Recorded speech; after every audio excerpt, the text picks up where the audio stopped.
Hi students, friends, this is Dr. Owens here again to teach you about a dialectical behavior therapy skill. Today we'll be focusing on TIPP, T-I-P-P. So there's 4 things here because DBT loves its mnemonics. But before we get into it, let's focus on where this skill is. Because remember, there's 4 modules or kind of like buckets that skills fit into in DBT. There is mindfulness, distress tolerance, emotion regulation, and finally, interpersonal effectiveness. So this one is the distress tolerance bucket. So in DBT, distress tolerance is all about learning to bear pain skillfully. Unfortunately, pain is a part of life. Physical pain, emotional pain, and it cannot be avoided. Even though we all do lots of things to try to avoid pain. So distress tolerance is about tolerating that physical or emotional pain. For example, I want you to take a moment and think about something self-destructive you've done when you've been in a lot of physical or emotional pain. We might yell, lash out at others, curse, send an email we shouldn't, or maybe even use substances or other impulsive actions that have some serious consequences for us, right? That impulsive action is made in your emotional mind. Remember, we've got emotion, mind, as well as sort of like a practical mind, and they form together the wise mind. So that's an impulsive action made exclusively by your emotional mind to try to get rid of the pain. And so distress tolerance skills are all about helping you tolerate that pain or bear that pain skillfully so that you don't do something that makes your situation worse. This is a natural progression from the DBT mindfulness skills because distress tolerance is about the ability to accept in a non-judgmental fashion the current situation, which includes pain. Those words, accept, non-judgmental, right? That all sounds like the mindfulness skill. So distress tolerance really builds on the mindfulness skills. All right. Moving through my notes here. When do we use distress tolerance? So intense physical and emotional pain we talked about. Strong urges to engage in unskillful behavior is the second time we use those skills. And then third, like maybe we're really emotionally overwhelmed, but there's a period of time where we need to be productive. We're at work and we have to continue to work. We can't face this problem right now. So we've got to reduce our distress so we can be productive. Let me just say that there's tons of distress tolerance skills, right? You have lots of options in DBT. The distress tolerance skills are broken again into 2 more buckets. You can think of like this flow chart of all these different skills that are at your disposal once you're through DBT. And so you've got crisis survival skills and reality acceptance skills. There's over 5 of each. Some of your crisis survival skills involve the stop skill, pros and cons, self-soothing, improving the moment, as well as TIPP. Which we're going to talk about today. Reality acceptance is radical acceptance, turning the mind, half smiling, willing hands, and many other skills, right? So this is one of many that you can pick from if you find yourself in a really intolerable situation.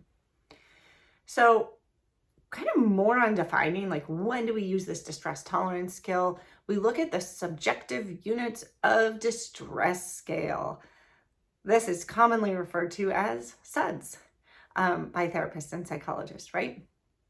And SUDS is just like this quick and dirty measurement of how intense is your emotional experience, ranging from 0 to 100.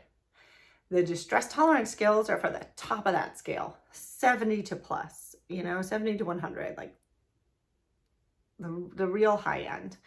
And so some people will say, I used a distress tolerance skill and I still don't feel better. It's like, yeah, that's okay. Distress tolerance isn't actually to make you feel better. That's emotion regulation, which is another bucket of DBT skills we'll get to. Distress tolerance is to prevent you from doing something that would otherwise make your situation worse. So it's working when you haven't engaged in impulsive actions that would make your situation worse out of emotion mind. or you're just finding the situation a little bit more tolerable. So I don't feel better about it, but I can tolerate it, right? And we're about to move into the distress tolerance skill we're covering today, which again is TIPP. We're getting there. And in order to get there, I got to tell you about the autonomic nervous system. The autonomic nervous system is the part of our body that connects our brain to the rest of our body, right? And it controls our arousal level. There's two key parts. There's the sympathetic nervous system. Think sympathetic stress, SS, right? The sympathetic nervous system is sort of what people refer to as your fight, flight, or freeze system, or fawn, right? There's lots of different responses to stress. When your sympathetic nervous system is activated, heart rate goes up, blood pressure increases, saliva production increases, digestion slows, pupils dilate. You are ready to go. You're stressed, okay? And when it's really quite activated, our SUDs are really high, we feel kind of overwhelmed, right? Your parasympathetic nervous system, think para like a parachute. Nice, slow drop down. When that's activated, it's often called the rest and digest system. That sounds good, right? The opposite occurs. Your heart rate decreases. Your blood pressure decreases. Your digestion increases. Your blood flow is more regulated. So in the sympathetic nervous system, your blood flow moves out to the extremities. Hey, look, our body's quite wise. It's got two systems. We need them both. But sometimes we want to intentionally activate our parasympathetic nervous system because we're realizing our sympathetic nervous system is activated and it's not helping us. It's in fact increasing our likelihood that we're going to do something that won't be good for us. So the TIPP skills, TIPP, are 4 skills that are kind of like parasympathetic nervous system hacks, right? If you use these skills, you can kind of turn on the parasympathetic nervous system. And that's great because it somewhat naturally then turns off the sympathetic or stress nervous system. All right, the idea here is it doesn't solve the problem, but it reduces your SUDs to a degree that then you can solve the problem skillfully. And so there are 4 and they work quickly within seconds to up to 20 minutes, depending on how long you're going to spend on this. In other words, they work about as quickly as fast-acting medications, right? You know, if we take something for pain or anxiety, we might need to wait about 20 minutes for it to work. All of our 4 TIPP skills work within 20 minutes without any of the side effects of those medications. The 4 are temperature, intense exercise, paced breathing, and progressive muscle relaxation. So let's kind of go through them one by one. Temperature. When your body enters cold water, the parasympathetic nervous system is activated. And this is called the dive reflex. So this is designed to maybe keep you calm, but also prevent drowning. We want to keep blood flow at our core, right? Not out in our extremities if we're in a body of cold water. And so when you're intensely upset and you're really overwhelmed, you can activate the dive reflex at home. And don't worry, you don't need a body of water. Really, we need cold, very cold water on our cheekbones and under our eyes.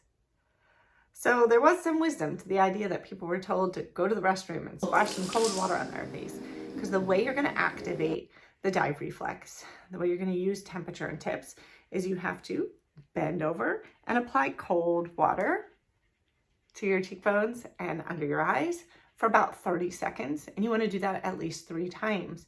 You can also use an ice pack there, but ideally you're bending down and applying the cold compress or the cold water. This will reduce your heart rate, so if for any reason that would not be safe for you, please don't do it. Might sound silly, but when you're upset this week, I'd like you to give it a try and see how it works for you. All right, let's move on to intense exercise. This will activate your parasympathetic nervous system immediately following the exercise for up to 20 minutes or more. Intense exercise, what do I mean by that? Well, it has to be about 20 minutes and it has to be about 70% of your max heart rate. And then just a little word to the wise, Don't use this time to think about why you're upset or problem solve. In other words, engage mindfully on the exercise. Okay. Number 3, paced breathing. When we exhale, our heart rate drops slightly, right? And so you can hack that by making your exhales about twice as long as your inhales in order to activate the parasympathetic nervous system. So this looks like inhaling to a count of 4 and then exhaling to a count of 8.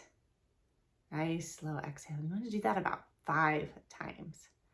Again, rate your SUDS before and after. We're looking for a 5, 10, 15-point decrease. So you're able to start using some of the other skills that will help you problem solve or manage your relationships. All right, last P there is progressive muscle relaxation, which can be done in 5, 10, or 15 minutes. It is a process that involves simultaneously or sequentially tensing muscle groups and then letting go and relaxing muscle groups.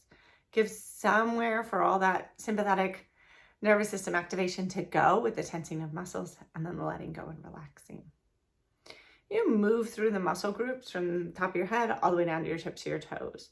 I have another video with progressive muscle relaxation that I'm going to link here since that takes about 15 minutes, and I'd love for you to try that. Okay, so those are the TIPP skills and distress tolerance in a nutshell of dialectical behavior therapy. One thing you need to remember is it's always important to practice before the big game. And so don't wait until you're really upset to try some of these skills. Instead, practice several of them, if not all 4 this week, really paying attention to rating your SUDS or subjective units of distress before you engage in it and afterwards, making it more likely you'll remember the skill and be able to institute it when you feel in a lot of pain, emotionally or physically. All right, thanks for listening.